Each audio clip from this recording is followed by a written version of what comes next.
Well, in the digital world, people don't really show behavior because it's all virtual, right?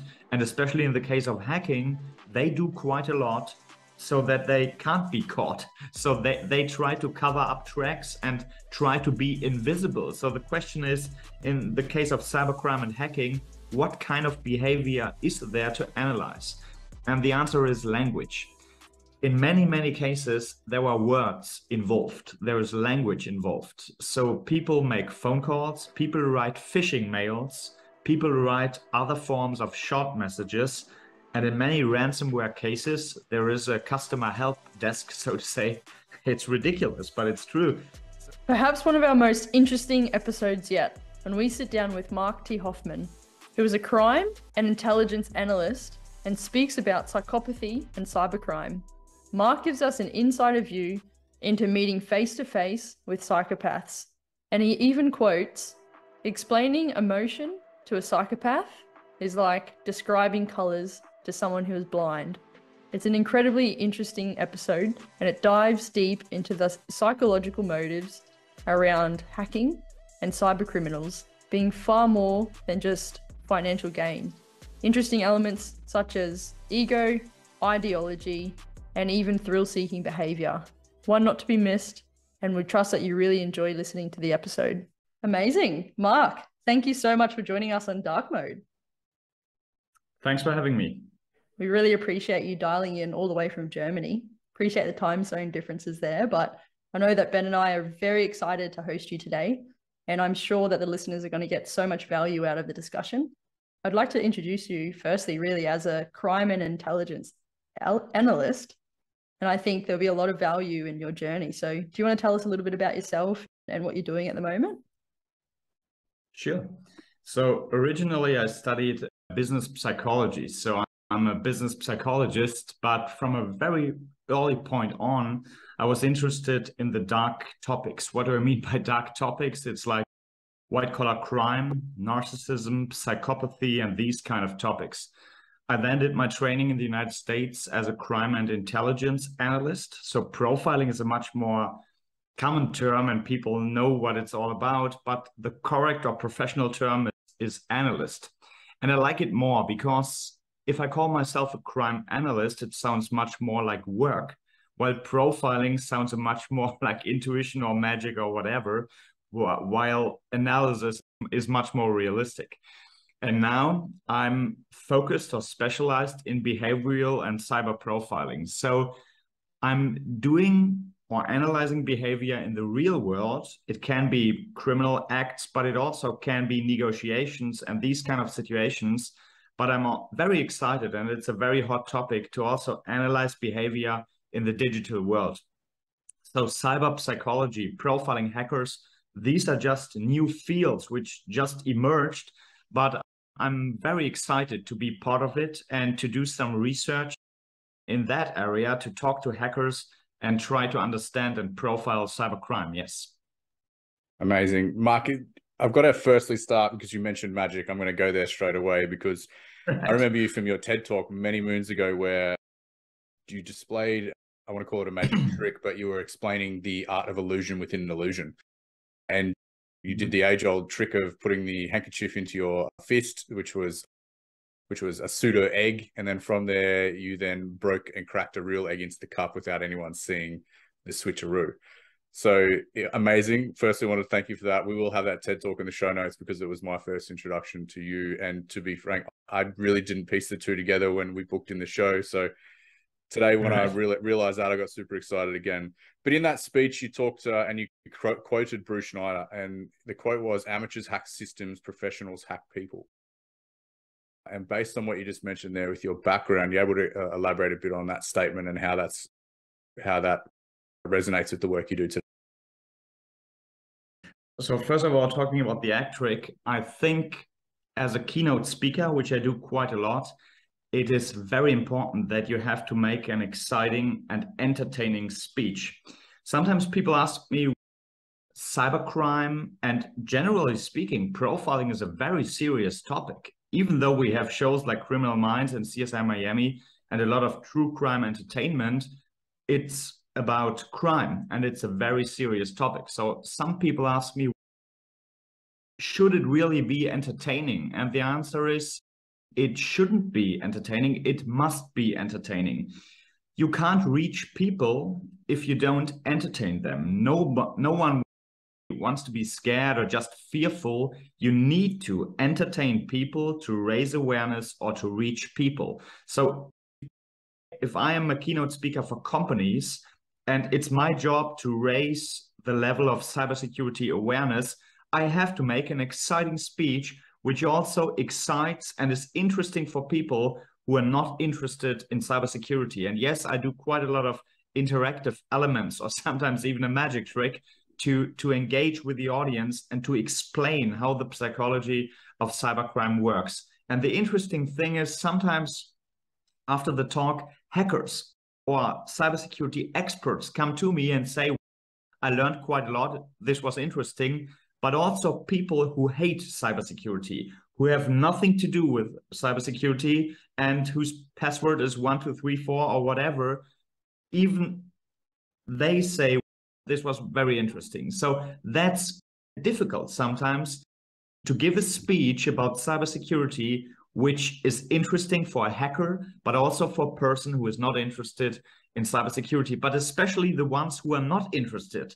These are the ones we need to reach, because these are the ones who need cybersecurity awareness. So making it an entertaining thing is very important, because as you just said, amateurs hack systems, professionals hack people. In the end, it's all about people and it's all about psychology.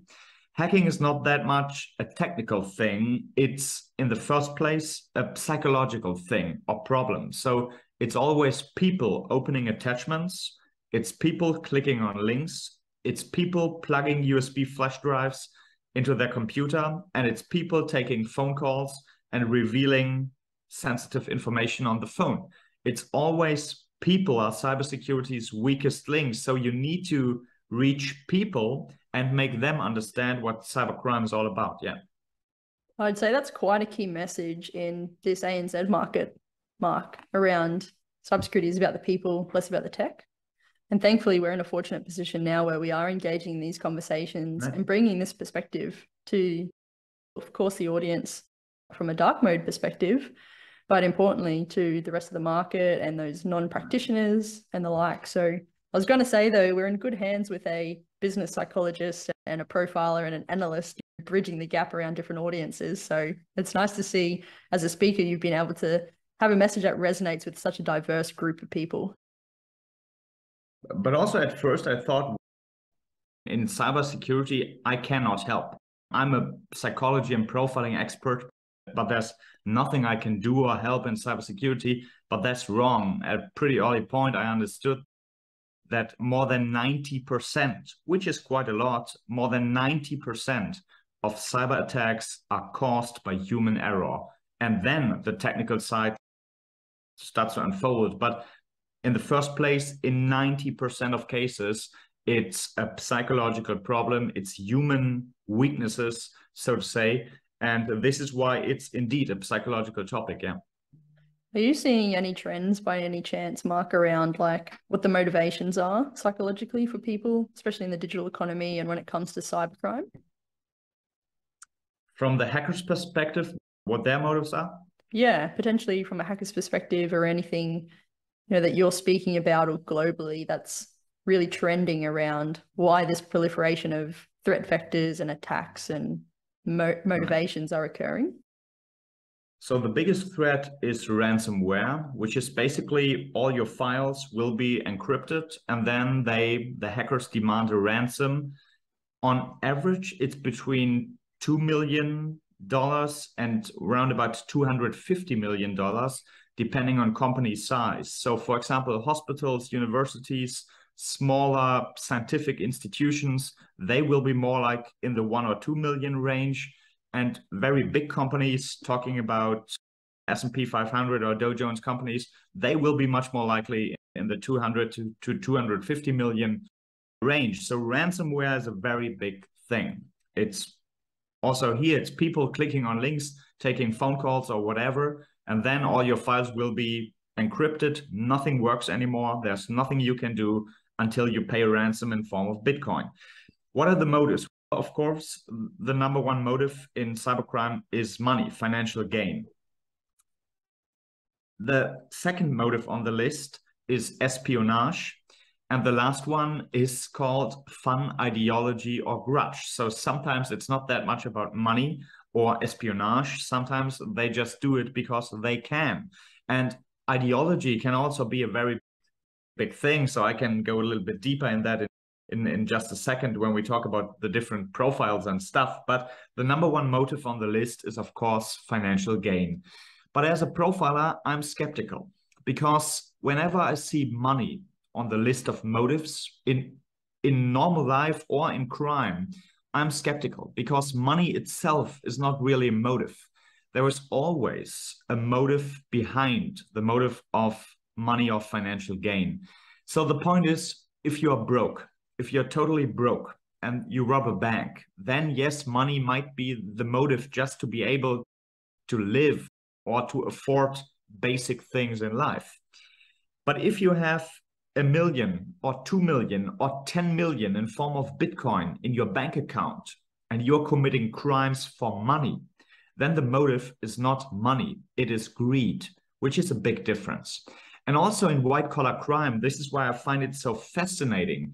If people who are multimillionaires commit crimes, it becomes pretty interesting because they don't need money and they still do it for money. But the motive behind it, or the psychology behind it, to be honest, is in many cases thrill-seeking. Even if police and generally speaking, law enforcement, they underestimate this fact because they say, if you read the stats, you always read, it's all about money and financial gain. And I say yes, but in many cases, it's more about thrill-seeking or a challenge to beat the system. Mark, where does ego play into that then? Oh, that's a very big thing. So especially when we talk about individuals, they pretty often, and that's interesting.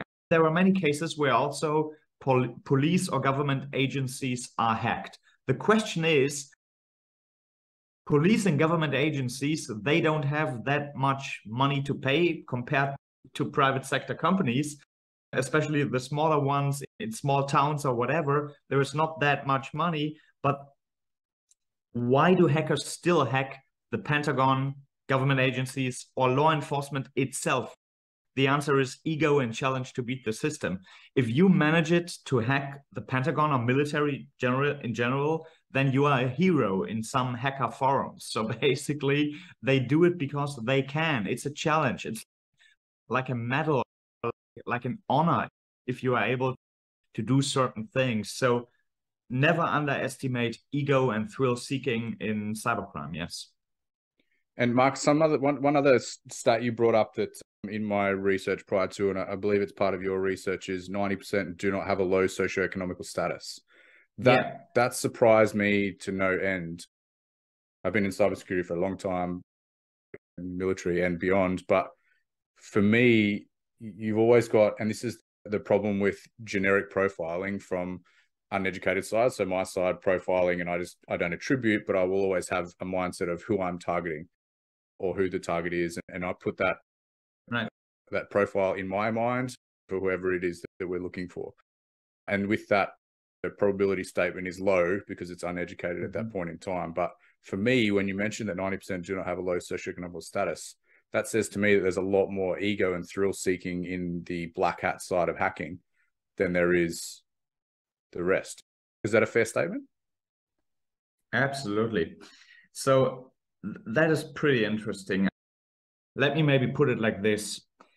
If you have no perspectives in life and absolutely no chances, then crime sometimes becomes understandable. I don't say it's a justification, but it becomes much more understandable. If you're not good in school, if you don't have a job, if you don't have any money, if you don't have a girlfriend, you're not good in music, you're not good in sport, you're not good in anything, then committing crimes or being a violent person might be one way, or your modus operandi to go through life or to get things which you could never get on a normal or legal way. So if you don't have a chance to ever in your life make $100,000 a year or something, then crime might be a way to take a shortcut because you don't have the intellectual capacity to do it another way.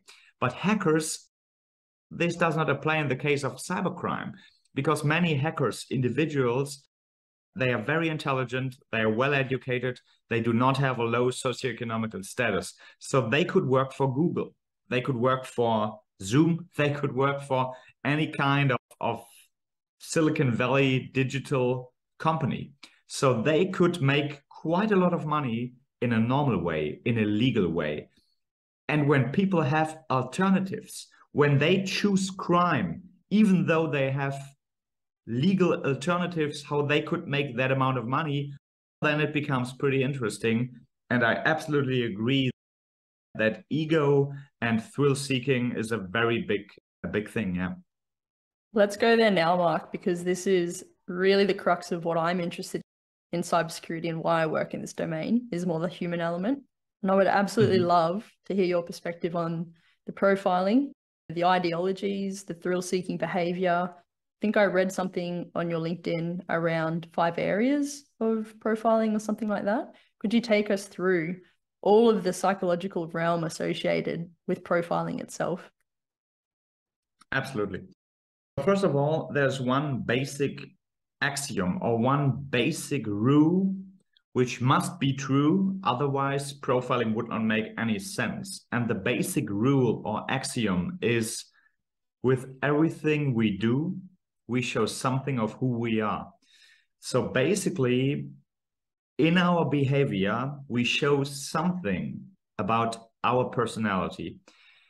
To put it the other way around, if this would not be true, if you won't show any kind of personality in your behavior, then it would not make any sense to analyze behavior to say something about your personality. So basically, the connection between personality and behavior, this is like the basic idea, what profiling is all about.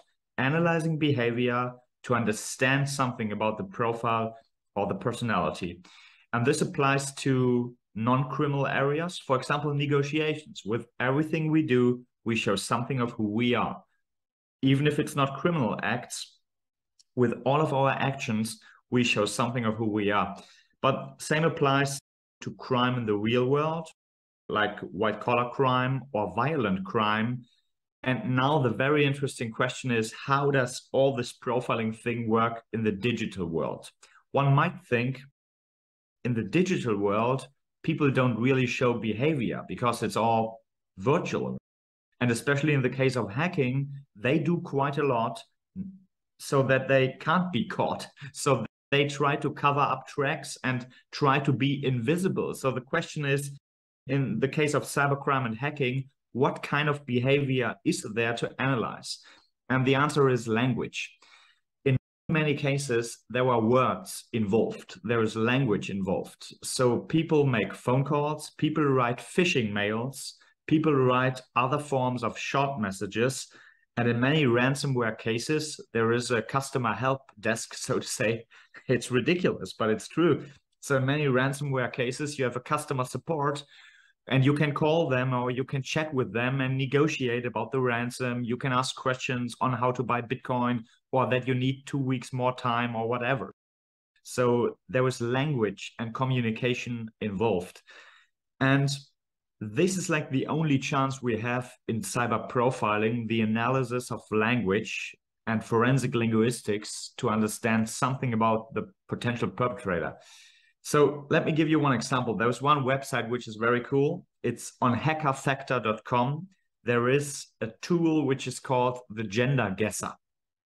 The gender guesser is basically an artificial intelligence language analysis tool, and you can put in some messages and it will make a probability statement about your gender. So you can just put in something like, hey, how are you doing? And then it will say, in my case, it's 80 or 85% male.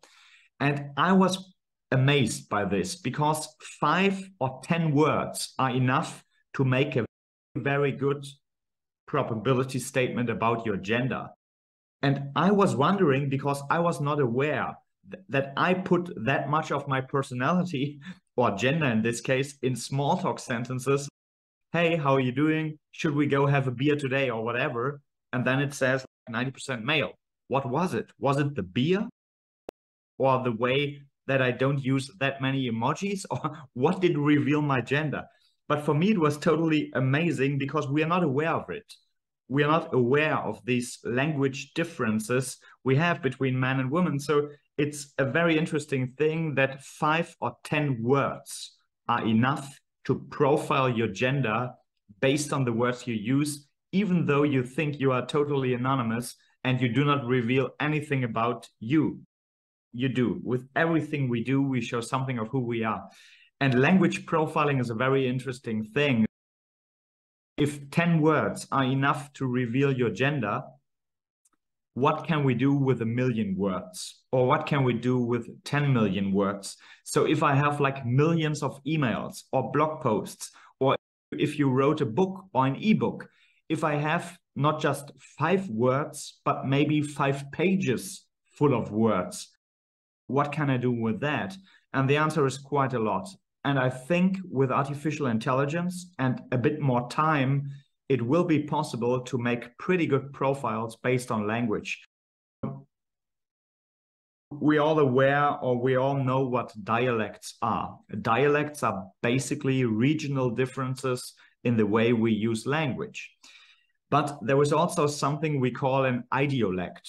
An idiolect is something like a personal dialect. It's your way, how you use language, how you use interpunction, how you use, if your verb is like more in the beginning of the sentence or in the end of the sentence. So our personal differences in the way we use language could be used in the future to make a profile about us. And this is pretty interesting, but it's just beginning at this point of time. So there is not that much knowledge. Cyber profiling does not exist, so to say, because it's just being developed at this point of time.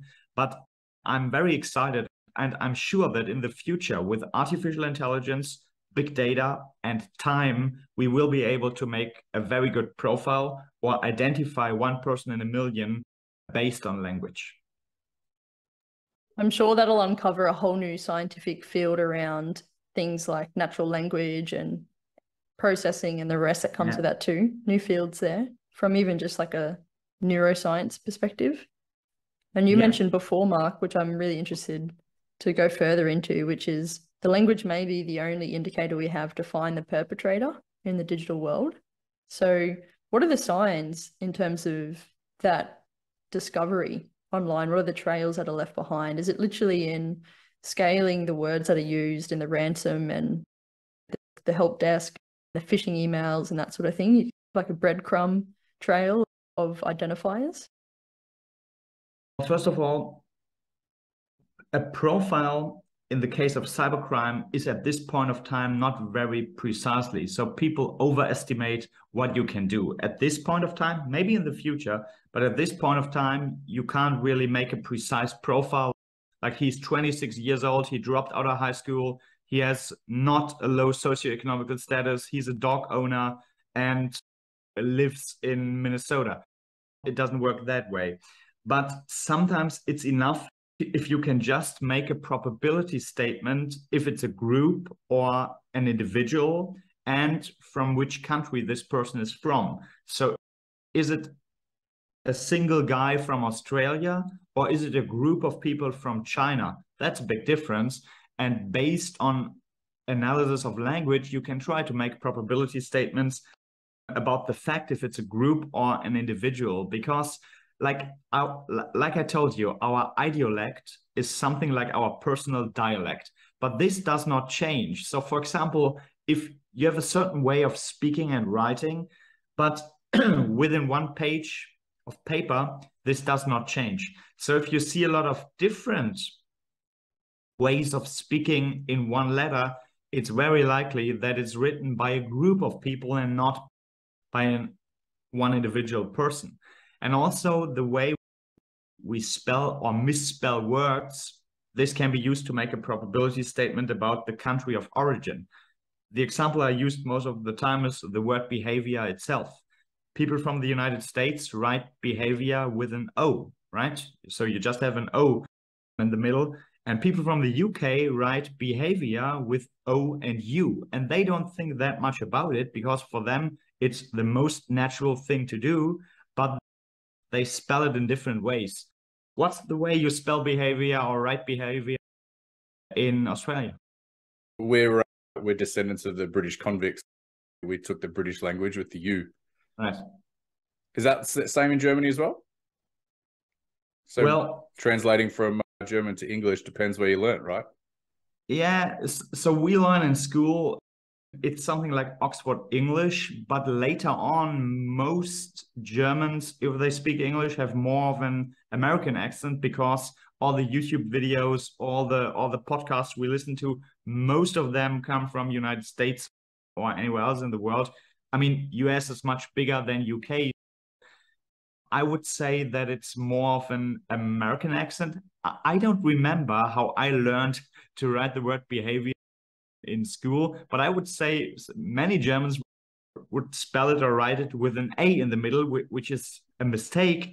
But also that tells me that this person is not a native speaker and might come from another country. And it's possible to tell these kind of things. And for example, in Germany, we have these letters, 3 of them, which have the dots above them. So for example, we have an O with 2 dots above it. We have a U with 2 dots above it. So we have some special signs which are not used in most other parts of the world.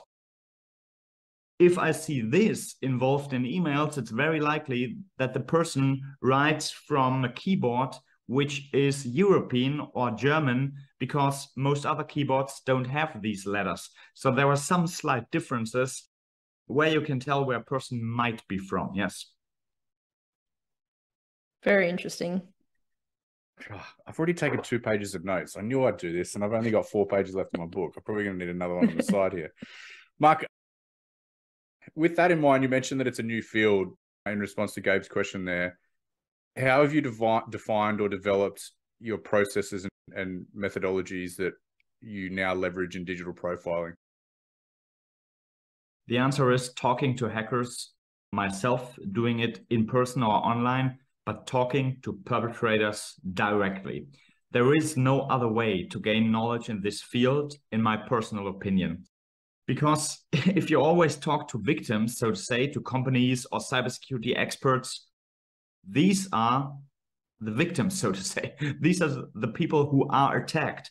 Of course, if they are in the industry for quite a while, they can tell a lot about different structures and stuff, but they never really know a lot about the motives, because in most cases, you don't know who that person is. So the only way, in my opinion, to really deeply learn or gain insights about cybercrime is talking to cybercriminals. Of course, they are very hard to find and they are very hard to convince to talk to me openly about their crimes, what they do and why they do it. But pretty often I go to the darknet, or I post on hacker forums, or I post on LinkedIn, and I say, I'm doing research. This is, by the way, my PhD, so it's not just a hobby. I do my doctoral degree about the comparative analysis between the profiles of psychopaths in violent crime, in white-collar crime, and in cybercrime. So I try to find these people in person or virtually, and I try to talk to them and learn more about them. The question is, what is their motive to talk to me? It's quite a risk. I'm a crime analyst, so why do they trust me? Why do they talk to me? And I think the motive is ego. Again, they are proud of what they are doing. But you can't go to a bar and say, I'm the greatest hacker in the world and I'm just a fucking genius. You're not able to say this in normal life. You're not able to brag about your crimes in real life. So in this protective research area, sometimes people are quite happy to talk about who they really are and how genius they are. And this is why I know that challenge to beat the system is a very big thing, because I don't give them money. There is no motive for them to talk to me besides being proud or just, basically just being proud of who they are and what they do. And they see hacking always as a skill set, which it is. Hacking is a skill set. It's not just a crime like bank robbery or murder, where you don't need any skills. You can commit murder today without any kind of intellectual capacity or any kind of ability. Probably you won't be able to hack today. There are many tools. We call it crime as a service. You can rent many software tools, which you don't have to build yourself. But anyway, there was some skill involved in cybercrime. And this is the way I try to gain knowledge. I try to meet these people in person. So if you are listening right now, and if you are a hacker and you say, I am so smart that the FBI will never, ever get me, I would be very interested to talk to you. I'm sure you will find a way to contact me in an anonymous way so that we can find a way to have a conversation, or I can send you some questions. And I'm always on the look. I'm always looking for hackers that are willing to give me some insight. What's it like, Mark, when you catch up for that coffee with the perpetrator? It's always fascinating. Let me call it fascinating. I don't want to use the word strange, because strange, what does strange means? That something is not normal. But to be honest, the most genius people in the world are not normal. A coffee with Elon Musk would be a very strange experience, right?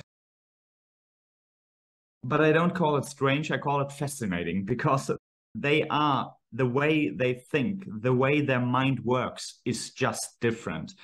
And I would say that many of them are not psychopaths. It's not that they have no empathy, no feelings, and that they want to harm the world or do bad things. Many of them, not all of them, I have to be very careful, but many of them are in the autism spectrum. So it's sometimes their mind works in a different way, but they are not evil. It's more like that they don't think that much about the consequences. They just do what they do. But yeah, many of them are in this kind of spectrum, psychologically speaking.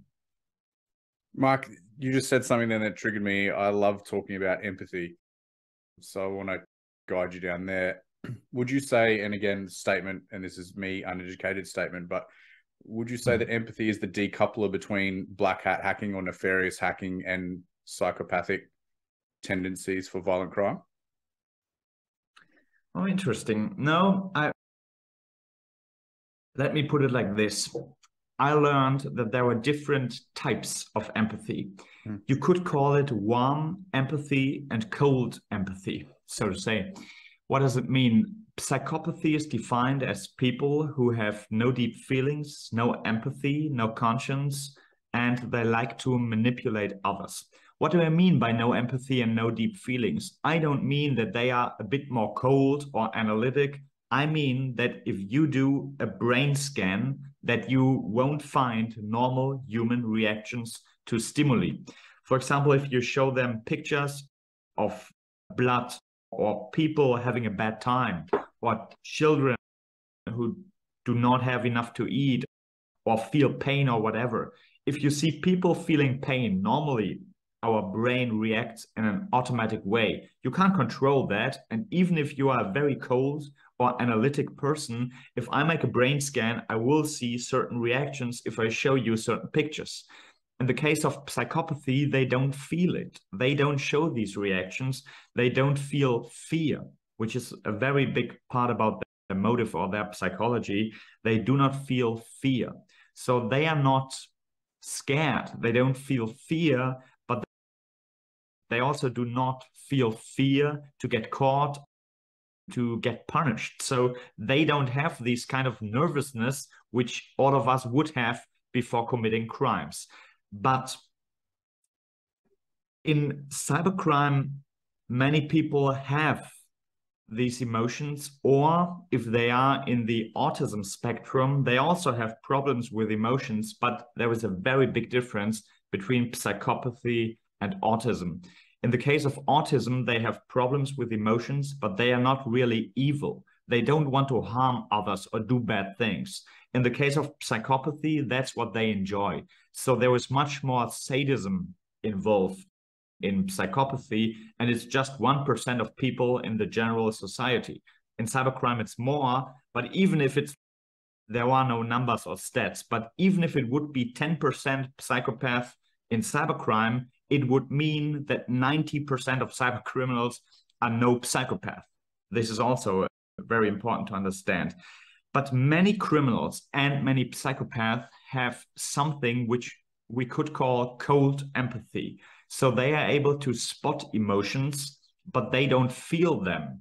So they don't have any emotions themselves, but they learned to spot and to use emotions for their advantage.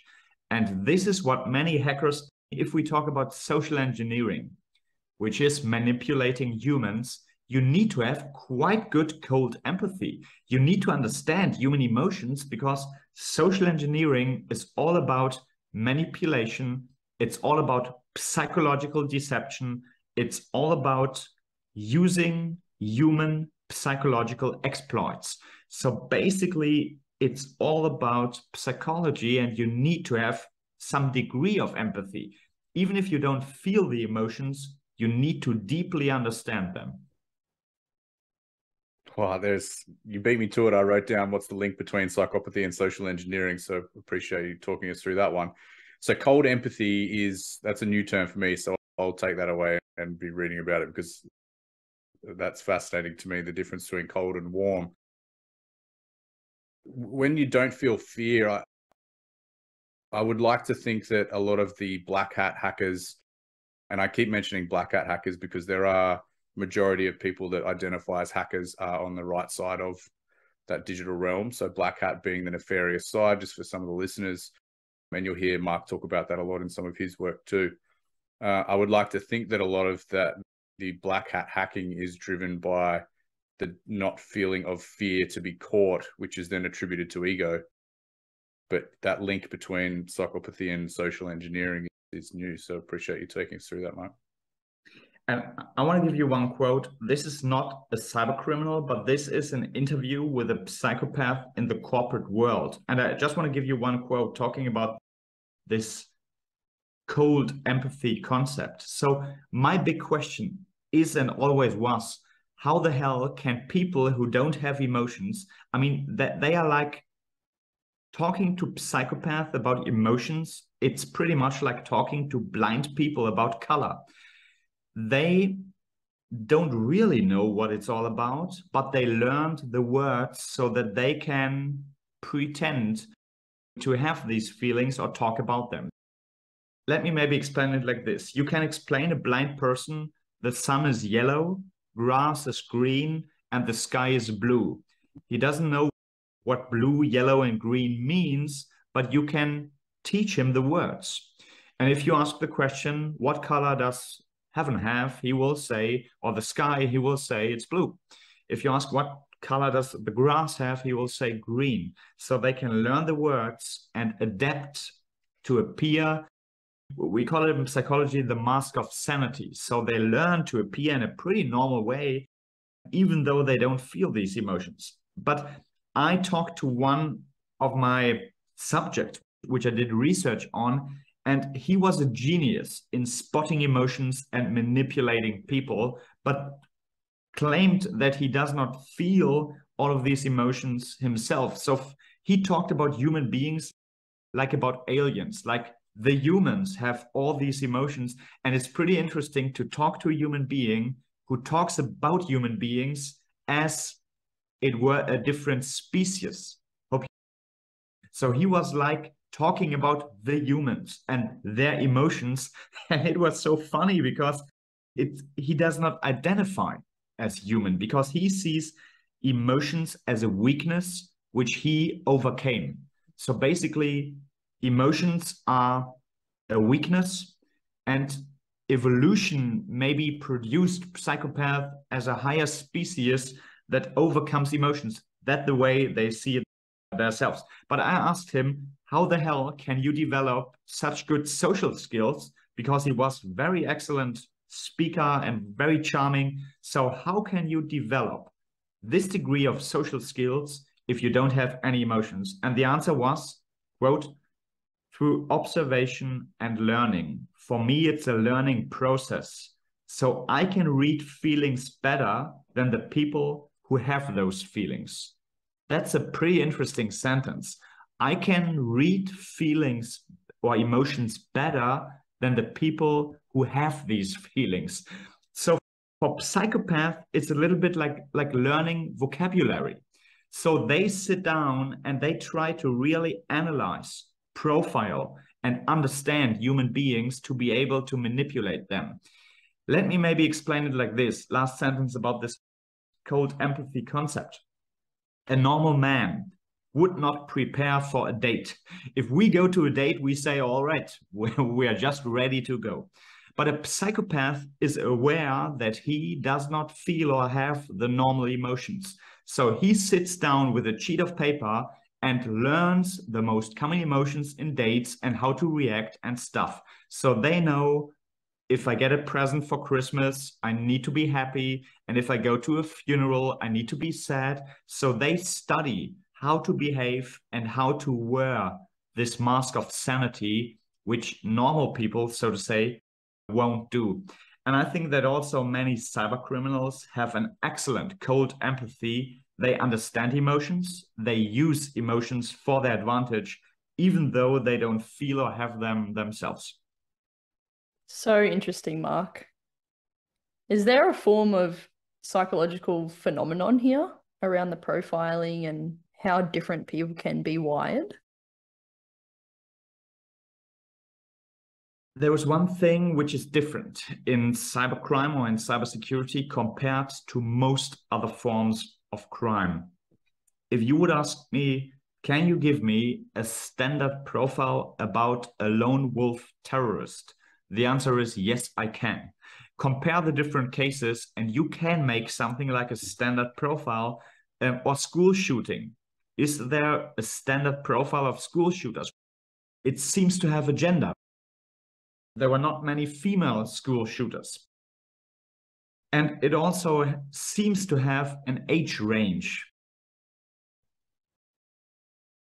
School does define basically that people are quite young, but there could be shootings in the workplace, but there are not that many. So when we talk about amok, school shooting, or lone wolf terrorism, we talk about young men. So in most cases, there is something like a standard profile, but in cybercrime, this does not work. Why? Because now we just talked about hacking, but cybercrime, I don't know, but I think the FBI differentiates between 15 different categories of cybercrime. When we talk about stalking, it's a totally different, cyber stalking is a different crime than cyber voyeurism. And cyber voyeurism, like spying on webcams and stuff, is a totally different crime than ransomware.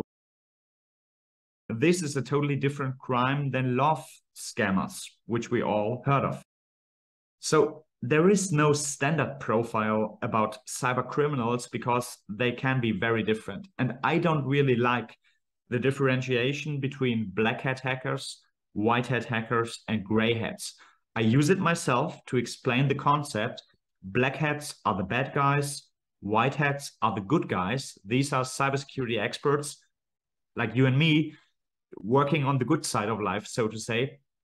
And gray hats are somewhere in between. These are people committing crimes, but not for money, but for example, for ideology. For example, the hacker group Anonymous did hack the Islamic State some time ago, and they did hack the Russian Department of Defense a couple of weeks ago. So they do it. These are like a little bit like criminals hacking criminals. The question, is it a good thing or a bad thing? Hacking is a crime, always. But in some cases, hacktivists or people doing it for ideology, we call them gray hats because they are somewhere in between. Why do I disagree or don't like this differentiation too much? Because I think the lines between these categories are blurred. There is no white hat hacker who is a hacker working for companies. There is no white hat that did not commit some crimes or spy on classmates at some point of time in his career, because you can't develop these kind of skills if you don't commit crimes or do some kind of scam at one point of time. So I would say that most of the white hats are, so to say, ex-black hats. And most of the gray hats that are hacking for ideology also did commit crimes in the past or when they were 15 years old. And pretty often they work for companies or they work as programmers or coders in the cybersecurity world. So they are coders, so they are white hat hackers, so to say. And they also commit crimes for ideology, so they are gray hats. And sometimes, or maybe in the past, they did commit crimes, so they are black hats. So you can't really say that someone is a white hat or a gray hat or a black hat. It's all mixing up. But still, I use this concept to explain the profiles. But in reality, I can tell you that it's quite different. And that's what surprised me. Many black hat hackers work as white hat hackers as their full-time job. So they work as a cybersecurity expert. They make a living. They have a normal job.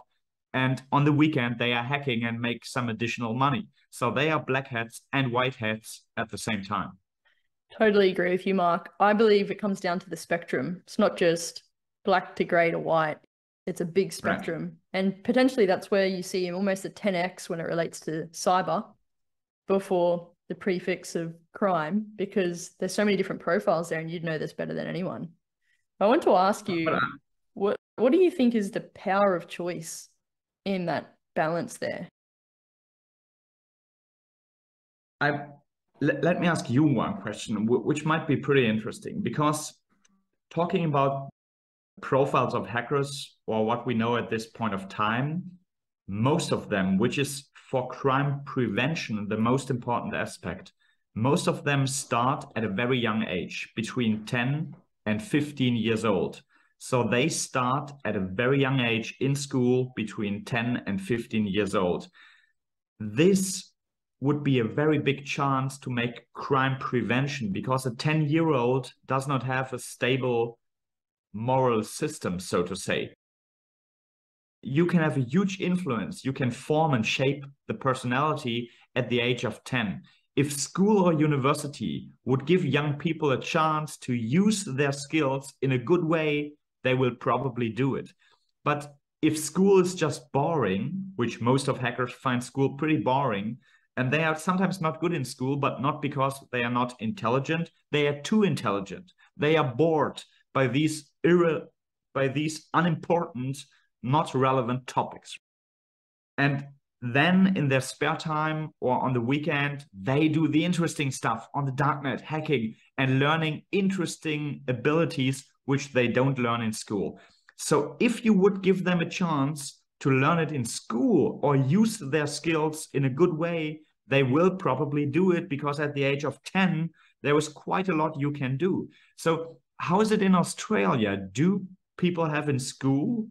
What can I do as a 10-year-old interested in hacking? What can I do as a 10-year-old to develop hacking skills in school in a non-criminal way? Are there any chances?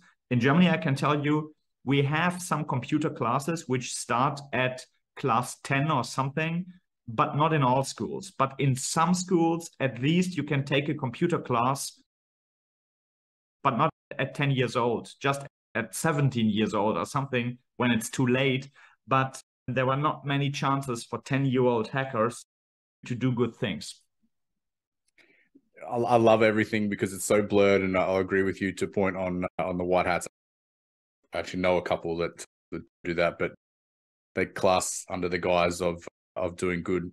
So it's interesting to hear that. With the allowing for younger students, my daughter is 10 years old or about to turn 10, and in Australia, I'm not sure what it's like in Europe, but they have the option. It's an optional addition to the education system that's not as widely adopted, but it's slowly becoming part of that optional criteria. They actually do a code camp where they get to build applications, and then from there they get to investigate the applications and what went wrong in the coding process, and then how can they potentially turn it to and learn from, and then create things that aren't designed to be created the way they are. How can they break it down? So it's interesting that there is slow adoption to that education for the profile of younger children into the digital realm. And that started at 10. Correction, actually started at 8 years old. So class 2 for my daughter is where that journey started. And now she's got a passion for it. So she wants to continue it.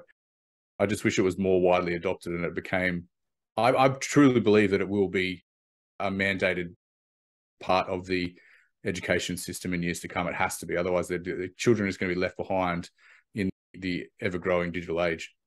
What makes you so confident, Ben? It makes me confident because I'm going to be the one that stands up to stop the parliament and tells people they have to, whether people listen or not. And I'm just a crazy guy with a sign. But I truly believe people are going to be left behind if they don't adopt it at a young age. And that has to start at the reformed education process. And there's also one thing, you need to take these people serious because they have real skills. This might be a bold statement, but I would say that there are some 13-year-old kids which might have better hacking or cybersecurity skills than the CISO or cybersecurity experts from some Dow Jones companies.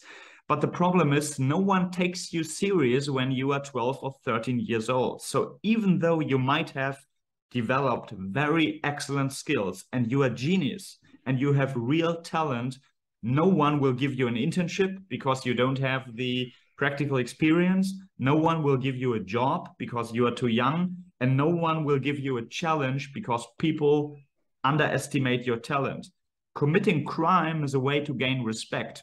Because if you're 13 years old and then you make $1 million scam, suddenly people respect you. They don't know who you are, but now they fucking respect you because $1 million is real money and it's getting very serious.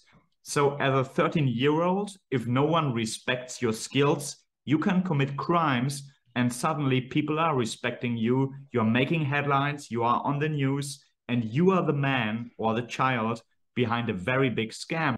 That's the way they can feel appreciated and they can feel respect and they can develop some kind of self-confidence. You could give it to them in a legal way without making them commit crimes, but then you need to respect them and see them as very talented human beings that might have more skills than all of your IT department in your company. There are some very talented people that are committing crimes because they didn't find a way at a young age to prove themselves in the real world, especially when they are in the autism spectrum. They don't have good social skills, so they are very bad in job application and this kind of situations. They can't do it. They are like aliens in these situations, and committing crimes in front of their laptop, doing it at home, this does not need any kind of social interaction, but still I can prove that I am smarter than the Pentagon. The NSA is very clever because the NSA is doing crypto challenges from time to time. So they put out a complicated challenge, a coding challenge, and if you can crack the code, you will be invited to the headquarters and they give you some training. And even if you're 10 years old, if you manage to crack the code, they will invite you and give you some opportunity and training. And it's very important for schools, universities, and companies to give young people a chance. So I never heard of a company in the corporate world making a hacking challenge to say, we don't care if you're 10 years old or 60 years old, if you can crack this code, we will invite you, just give you. You can't give a 10-year-old kid a job, but you can give a 10-year-old kid some kind of training camp or vacation where it can meet the best people in the world or whatever. So just put out a hacking challenge and you will attract some of the most talented young people you can imagine. All companies say, oh, we have problems finding talents, but at the same time, they don't do anything to support talents. But this is a very good way to do it, yeah. Yeah, and I saw you nodding frantically before, Ben, because there's a theme there around the education reform. And I also believe there's a link back to the case for neurodivergent skill sets and people in the workforce. We're seeing a lot of that around autistic people entering those analyst skills or those So there's like definitely this workforce of the future type megatrend thinking that we are all very well versed in. But there's a very good case for it, because that's why the power of choice is so important, because if you give that influence to the 10-year-old, the 12-year-old, as they're developing those skill sets, which absolutely can be so far beyond those of people that have been working in the industry for 20, 30, 40 years, because that's just the generation that are coming through the ranks at the moment. They're brilliant. They're so digitally savvy. So how to give them the mechanisms and the springboards to choose to do good and bring their skill sets into more of a meaningful employment and integration into society. But it's also structural and systematic reforms required to enable those sort of things, you know, not having to come into the office or working within a different medium, and all of those sort of trends as well. Right. All too often at the moment, the perpetrators that are getting processed for these crimes are teenagers. Yeah. And I totally agree with you, Mark. I think it's due to the fact that they are such highly skilled individuals on the technical side, and they've got no way to express it where they're recognized. Yeah. And there are many companies that don't hire them because they don't have a master's degree, or their final exam wasn't good enough or whatever. So for formal reasons, they are not hired. But in crime, suddenly people are listening. And it does not in cybercrime, it does not matter if you have a bachelor's or master's degree. If you get that $1 million or $200 million, you got it. And no one cares about your formal background or social or soft skills or whatever. So yeah, in many cases, for people who don't fit in the normal system, committing crime is a way to feel appreciated and to gain self-confidence. Yeah. Absolutely. Mark, we actually are going to sit down with a convicted hacker next week who it was a very similar story.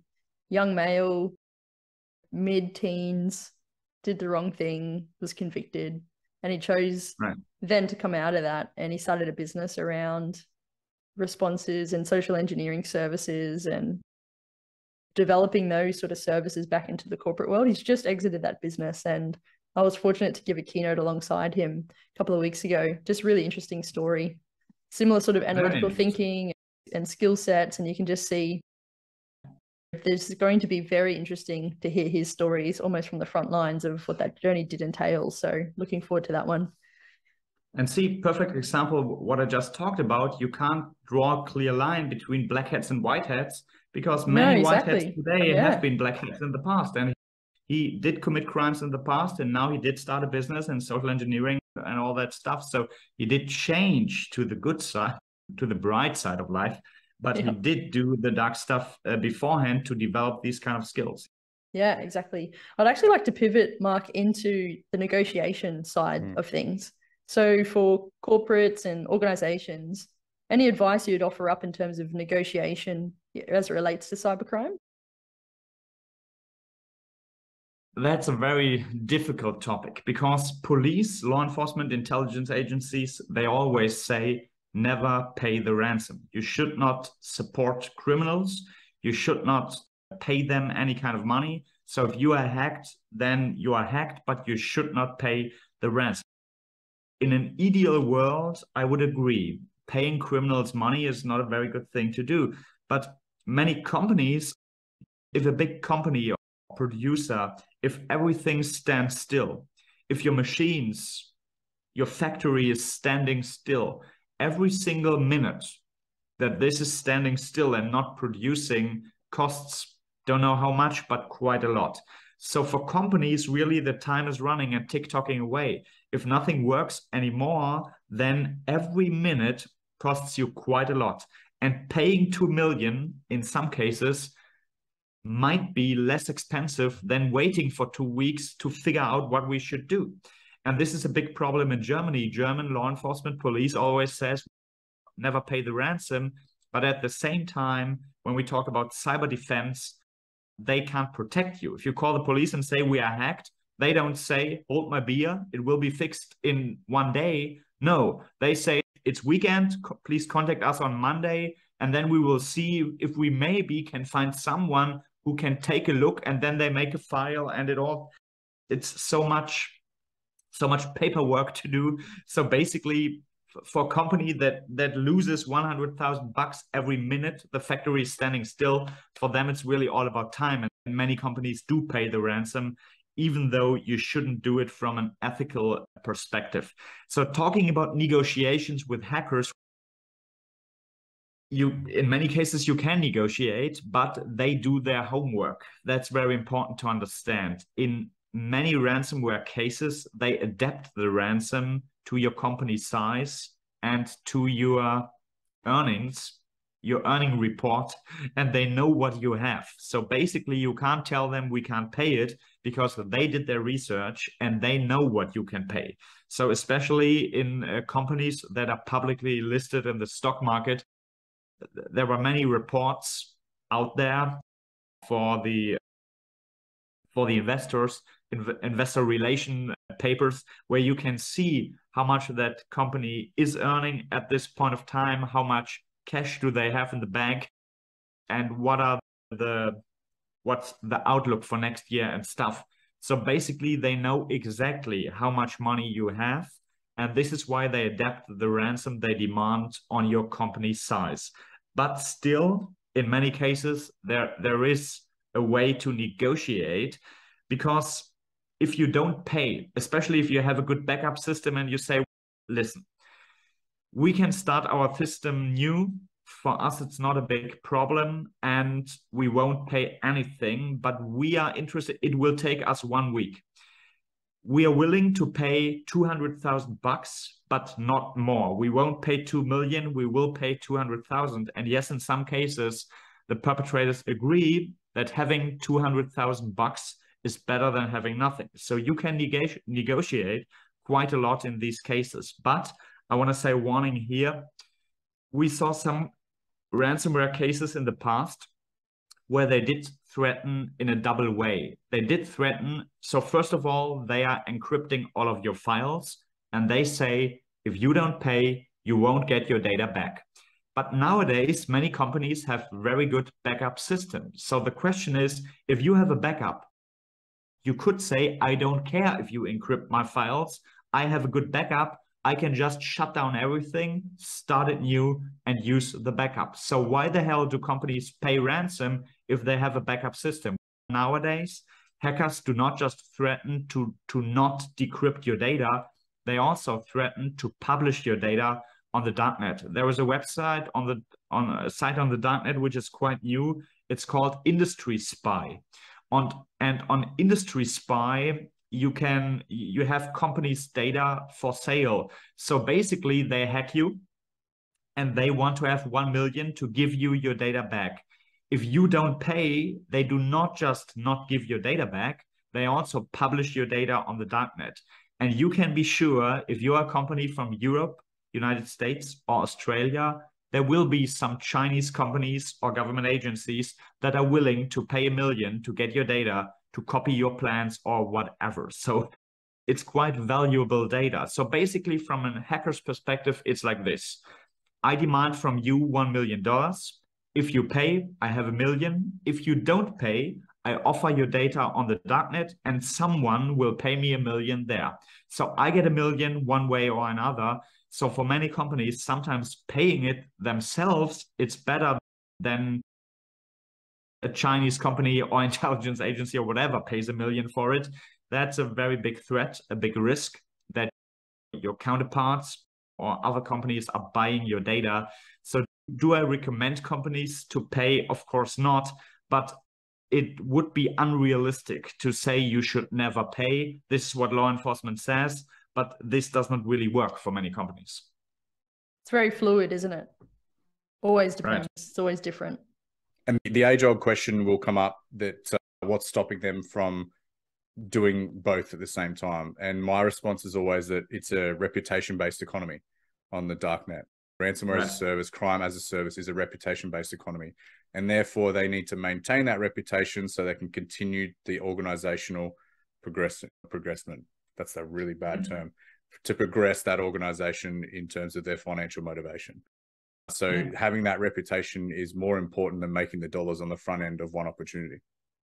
right? Maintaining this level of trust. It's a very interesting term, talking about trust when we talk about crime. But yes, it's true that they do not just have customer service, they also have quality management.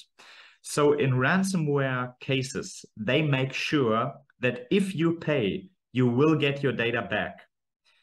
Because if it would be known in the corporate world that it doesn't matter if you pay or not, you will never get your data back, then no one will pay. So basically, maintaining this level of trust that if you pay, you will get your data back, it's very important. This is like quality management in cybercrime, because they need to have this level of trust that companies pay. If they don't give the data back, no matter if you pay or not, then they will lose trust and their own business model would not work in the long term. Mark, is there anything that you'd like to ask Ben and I? Oh dear. Yeah, my question would be, obviously you chose to work on the good side of things. Did you ever do something on the dark side? I'll go first because the answer is yes. My military heritage will say yes. But again, where's the grey blur in that? Even dating back before that, I remember as a young boy sitting on one of the initial desktop machines that had a connection to the internet and using Hyperterminal to join forums where you were able to share stories to get into different machines and then get a copy of a video game or get a copy of this or that. And it wasn't for anything other than that is something cool to do as a young child because we were taught how to do it through forums. I can't stand up and put hand on my heart and say I didn't, because I absolutely did. Yeah. Yeah, I don't know about me, Mark. I probably throughout my whole life, very experiential, and I have different backgrounds and all sorts of stuff. I would definitely identify as a thrill-seeking behavior. The first date I went on with my partner, we went skydiving, for example. So I definitely seesaw on the edge there, but I'm pretty good. I would talk often about making the good choice and encourage people to do that. But of course, torrents and all sorts of stuff, if we all learn and we figure it out as we go. Mark, I've got one more question for you. How do you prepare for the sessions with the hackers versus the known psychopaths or the psychopathy patients? How do you prepare differently for those coffees? No, there were no differences, because as this is my doctoral degree or doing research, it's very important that you apply the same methods with different persons over time to be able to compare them. So it's very important for me to follow the same script, to ask the same questions, to be able to compare different persons later on. So it's not like this conversation, it's not that fluid or dynamic, because I need to ask certain questions or find out certain points, because it's a scientific interview. It's not a personal interview. It's more of a scientific research thing, which follows a much stricter protocol. So the answer is no, there are no differences. But in real life, or sometimes I do it not for research, but just for personal interest. So sometimes I just ask a couple of questions, and then of course I try to adapt it as much as I can to that person and to the reality or the crimes or whatever that person did. But in science, it all follows a very strict guideline. Yeah. I find it so interesting. Mark, very interesting. Absolutely agree. If anybody, any organization down in Australia or New Zealand, Mark, wants to find you, they can reach out to you on LinkedIn and the like for speaking arrangements and getting involved. Will you be flying around as things open up again? Absolutely. So I am a lot on the road. I also will be very likely going to Saudi Arabia in just a couple of weeks. So I work basically all over the world, but I have an own studio, quite good. I hope the sound quality and camera is good enough, but yes, I have an own studio and I can deliver virtual keynote speeches all over the world. And I encourage companies to invest a bit in cybersecurity. Investing just a little bit for a keynote speech about cybersecurity awareness, it's much cheaper than being victim and paying the ransom. But in my personal experience, it's like this. People always tell me there is no budget for cybersecurity. We don't have the money. We don't have the budget. And I say, it's not that much, but you don't have the but. No, we don't have the budget. But then when they are hacked or after that, there is no limit in the budget. So they have all the money ever it takes. But this just happens after the attack. So just be smart and invest in cybersecurity, not when it's too late, but when it's not too late. Now is the time to raise cybersecurity awareness. During COVID, the cases doubled and tenfolded in many cases. So now is the time to invest in cybersecurity. And if you are a small or medium-sized business and you say, we are not interesting enough, I think it won't hit us. Let me tell you this. There are two types of companies that have been attacked and companies that will be attacked. That's a matter of fact. So there is no company that is too small to be interesting. The opposite is true. The smaller and medium-sized businesses, these are especially interesting because they have very interesting data which you could steal, and they have much fewer security restrictions compared to the big Dow Jones or NASDAQ companies. So basically, small and medium-sized companies are the number one target at this point of time, and it's a very good thing to raise cybersecurity awareness before it's too late. Yes. Couldn't agree more. Mark, have you got the props to do the egg trick? Oh, I don't have it right now. I had to ask. Because of course, to magically transform a fake egg into a real egg, you need a fake egg and a real egg. Some people are disappointed because it's not real magic. It's real, yeah, it's just props. But it's funny because I travel quite a lot and it's not that easy to carry a raw egg, which I need for my keynote speeches. And I travel quite a lot. And I did go through airport security systems with raw eggs, which is quite, sometimes they look at me and I think they don't really understand what this guy is doing. Imagine seeing a businessman wearing a suit, having some raw eggs in his suitcase. That's strange. And sometimes I get intensive checks at the airport security when I travel as a keynote speaker. Yeah, they're profiling you against the eggs. Oh, they are, right. Yeah, that's excellent. Oh, Mark, to wrap up. Oh, wow. And also, one more funny thing about the egg. Pretty often, when I travel to Saudi Arabia, I won't carry a raw egg from Germany to that place. So basically, I buy it there. And then what I do, you can't buy a single raw egg. At least in Germany, you can't buy a single egg. So you need to buy a box with 6 or 10 eggs. So in most of the hotels I stay, I buy a pack with 6 eggs. Then I take one, which I need for my keynote. And the rest, of course, I leave it in my hotel room. So all the hotels I've ever stayed in, when I were there as a keynote speaker, I will leave a pack with raw eggs on the desk, and one is missing. And sometimes I just ask myself, what kind of profile would this be? Because what do you do with an uncooked raw egg in a hotel room? I don't have a water heater or any kind of cooking equipment. So what can a person do with a raw egg in a business hotel? There is not that much I can imagine. So if I would see that, a person always leaving a pack of eggs and one is missing in the hotel room, I would be very suspicious, but I think I won't come up with a solution what this could be for. Surely people are profiling you, Mark, looking at that. Your trail of eggs around the world. So much about the egg trick. I think it's free on YouTube, right? This has been a TED Talk where you can see what I do with the eggs. And the TED Talk is called Profiling Hackers, the Psychology of Cybercrime. I think if you Google TED cybersecurity profiling, you might find it. And then you can see what I'm doing with the eggs on stage. Yeah. We'll also link it in the show notes of the episode, Mark, and we may even embed the video itself into your blog or something like that. Help spread the message. The way we like to wrap up, Mark, is we always ask our guests a closing question. We ask you to tell us your best dark mode story. What do you mean by the best dark mode story? The darkest story?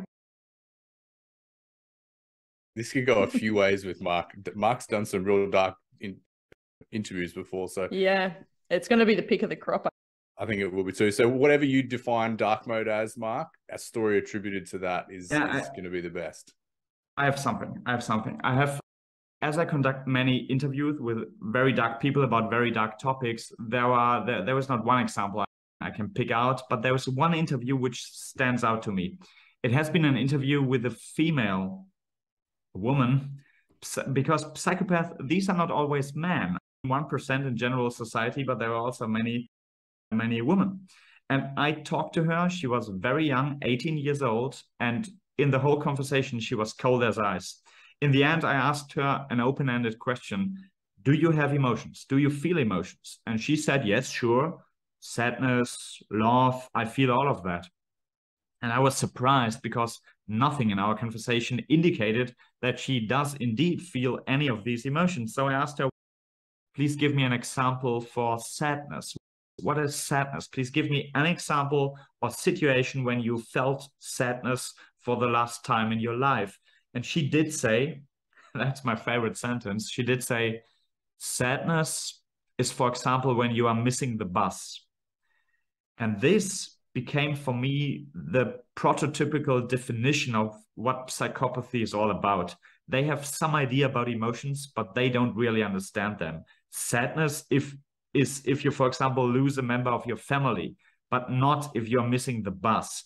But this is how they see or understand emotions. So sadness is missing the bus.